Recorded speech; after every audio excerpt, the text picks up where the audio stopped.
السلام عليكم ورحمة الله وبركاته. الحمد لله الذي نحمده ونستعينه ونستغفره ونؤمن به ونتوكل عليه. أما بعد. அன்பிற்குரிய அல்லாஹ்வின் நல்லடியார்களே, அன்பு சகோதரர்களே, நாம் தொடர்ச்சியாக பார்த்து வரக்கூடிய துஆக்களினுடைய திக்ருகளினுடைய தொகுப்பில் இன்று நாம் பார்க்க இருக்கின்ற விடயம் என்னவென்றால், இன்றைய தினம் ஜும்ஆவுடைய நாளாக இருந்து கொண்டிருக்கின்றது.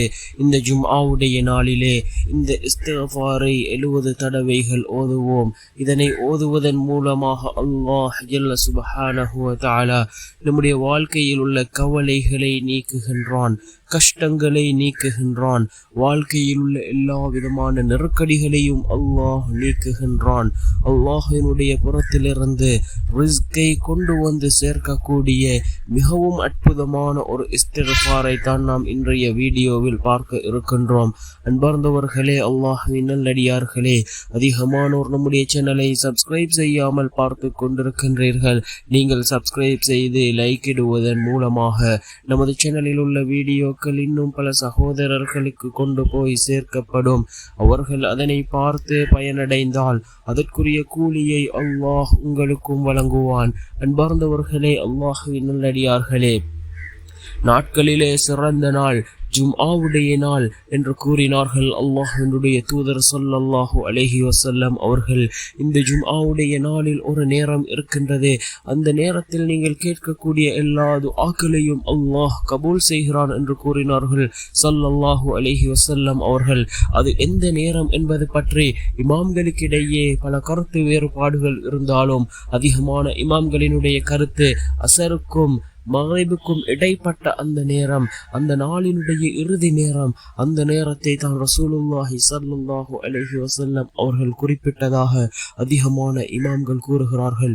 அன்பார்ந்தவர்களே, அல்லாஹ்வின் நல்லடியார்களே, இந்த நேரத்தில் அதிகமாக அல்லாஹ்விடம் பிரார்த்தனை செய்வோம். நிச்சயமாக அல்லாஹ் நம்முடைய பிரார்த்தனைகளையும் அல்லாஹ் ஏற்றுக்கொள்வான். இந்த ஜும்ஆவுடைய நாளில் ரசூலுல்லாஹி ஸல்லல்லாஹு அலைஹி வஸல்லம் அவர்கள் மீது நாம் ஸலவாத் கூறுவோம். ஏனென்றால் நாம் கூறக்கூடிய ஒவ்வொரு ஸலவாத்துக்களையும் மலக்குமார்கள் ரசூலுல்லாஹி ஸல்லல்லாஹு அலைஹி வஸல்லம் அவர்களிடம் கொண்டு போய் இன்னாருடைய மகன் இன்னார் உங்கள் மீது ஸலவாத் கூறியிருக்கிறார்கள் என்று எடுத்து காண்பிக்கிறார்கள். அன்பார்ந்தவர்களே, அல்லாஹ்வின் நல்லடியார்களே, அதிகமாக ரசூலுல்லாஹி ஸல்லல்லாஹு அலைஹி வஸல்லம் அவர்கள் மீது ஸலவாத் கூறுவோம். அல்லாஹ் ரசூலுல்லாஹி ஸல்லல்லாஹு அலைஹி வஸல்லம் அவர்கள் மீது நாம் ஒரு தடவை ஸலவாத் கூறினால் அல்லாஹ் ஜல்ல சுப்ஹானஹு வ தஆலா 10 தடவை நம் மீது அல்லாஹ் அருள் செய்கின்றான். அன்பார்ந்தவர்களே, அல்லாஹ்வின் நல்லடியார்களே, அதிகமாக ரசூலுல்லாஹி ஸல்லல்லாஹு அலைஹி வஸல்லம் அவர்கள் மீது ஸலவாத் கூறுவோம். அதே போன்று இந்த இஸ்திக்ஃபாரை 70 தடவை ஓதுவோம். அல்லாஹ் ஜல்ல சுப்ஹானஹு வ தஆலாவிடம் பாவ மன்னிப்பு கேட்கக்கூடிய மிகச் சிறந்த இஸ்திக்ஃபார். நாம் இஸ்திக்ஃபார் ஓதுவதன் மூலமாக 3 விதமான பாக்கியங்கள் நமக்கு கிடைக்கும். ரசூலுல்லாஹி ஸல்லல்லாஹு அலைஹி வஸல்லம் அவர்கள் கூறினார்கள், ஒரு மனிதன் தொடர்ச்சியாக இஸ்திக்ஃபாரை ஓதி வந்தால் அல்லாஹ் ஜல்ல சுப்ஹானஹு வ தஆலா 3 விதமான விடயங்களை அந்த மனிதனுக்கு கொடுக்கின்றான். அதே போன்று அதில் முதலாவது, அந்த மனிதனுடைய வாழ்க்கையில் உள்ள நெருக்கடிகளை அல்லாஹ் நீக்குகின்றான்.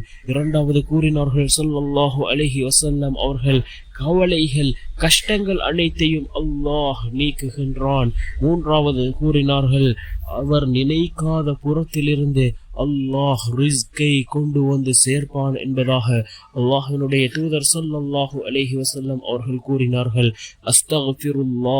அஸ்தக்ஃபிருல்லாஹ் என்ற இந்த இஸ்திக்ஃபாரை குறைந்தது ஒவ்வொரு நாளும் 70 தடவையாவது ஓதுவோம்.